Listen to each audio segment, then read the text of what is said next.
দেখ খাতাতে পুরো জিনিসটাই লেখা আছে কোনটা থাকলে কি হবে না হবে।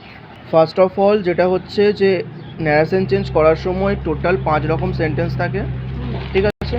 তো এই 5টা সেন্টেন্স তোর এখানে যেগুলো পড়েছিলাম সেগুলো, এটা হচ্ছে ফার্স্ট হচ্ছে অ্যাসার্টিভ সেন্টেন্সের, সেকেন্ড হচ্ছে ইম্পারেটিভ সেন্টেন্স, থার্ড হচ্ছে ইন্টারোগেটিভ, ফোর্থ হচ্ছে এক্সক্লেমেটরি, আর ফিফথ হচ্ছে অপারেটিভ সেন্টেন্স।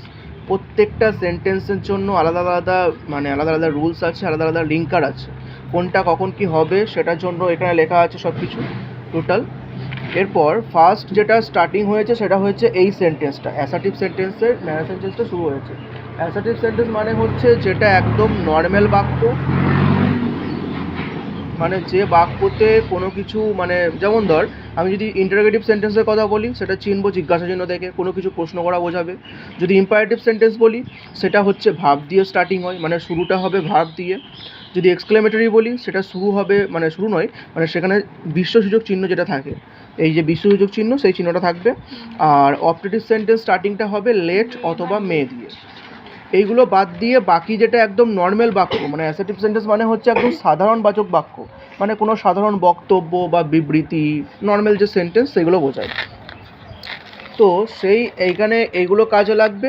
আর কোটেশনের আগে এই যে একটা ন্যারেশন চেঞ্জের যখন করা যাবে তখন কোটেশনের আগে পর্যন্ত এই কোটেশনের আগে এই পার্টটা কাজ হবে এইটা দেখে, আর কোটেশনের মধ্যে যেটা রয়েছে সেই পার্টটার কাজটা হবে বাকি টেবিলটা দেখে, কোন টেবিলে কী আছে সেগুলো দেখে হবে।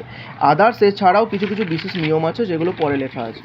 তো বিশেষ নিয়ম অ্যাসার্টিভে সেরকম কিছু নেই, বাকি আদার্স সেন্টেন্সে আছে, সেগুলো পরে দেখা যাবে। ফার্স্ট হচ্ছে যেটা যে অ্যালার্ম সেট টু শুভ, এখানে খেয়াল রাখতে হবে যে এটা অ্যাসার্টিভ সেন্টেন্স।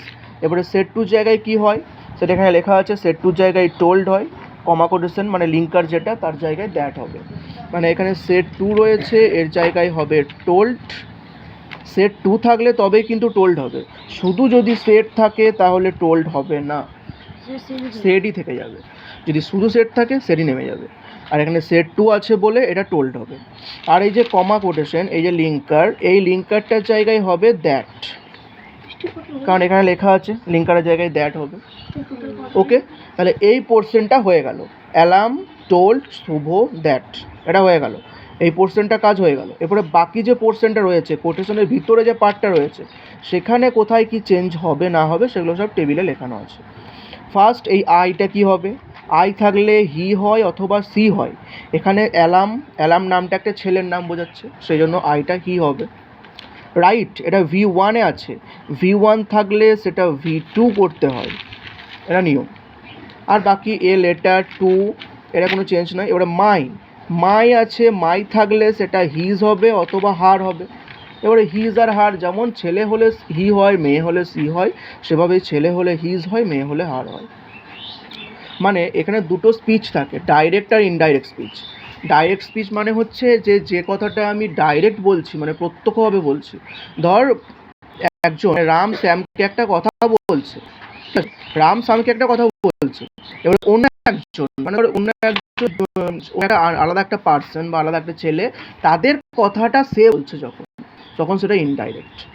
এটা যেমন অ্যালার্ম শুভকে বলল, কি বলল, আমি তোমাকে একটা I write a letter to my uncle, আমি আমার কাকাকে একটা চিঠি লিখি, আমি আমার কাকাকে চিঠি লিখি। ওকে, তাহলে এটা যখন অন্য কেউ বলবে তখন কি বলবে, যে অ্যালার্ম শুভকে বলল যে সে তার কাকাকে একটা চিঠি লিখেছিল, এরকম করে বলবে। সেই জন্য এই মাইটা হিজ হবে, ব্যাস, আর কোনো চেঞ্জ নেই। তো এটা যখন ন্যারেশন হবে তখন এটা হবে অ্যালার্ম সেট টু চাই, যেমন হলো টোল্ড, তারপরে শুভ, কমা কোটেশনের জায়গায় যেমন হলো দ্যাট, আইটা হলো হি, রাইটটা রোট করতে হবে কারণ রাইটের V2 ফর্ম রোট, তারপরে এ লেটার টু, মাইটা হিজ হবে আঙ্কেল। এটা ন্যারেশন চেঞ্জ, এটা assertive narration change. Alam said to Shubho, I write a letter to my uncle, এটা হয়ে গেল Alam told Shubho that he wrote a letter to his uncle. এটা ছিল ডাইরেক্ট স্পিচে, এটা আমি করলাম ইনডাইরেক্ট স্পিচে। ভয়েস চেঞ্জ যেমন হয়, অ্যাক্টিভ প্যাসিভ হয়, সেটা ডাইরেক্ট আর ইনডাইরেক্ট। এটা জাস্ট গেল ওটা অ্যাসার্টিভ সেন্টেন্সের সাথে।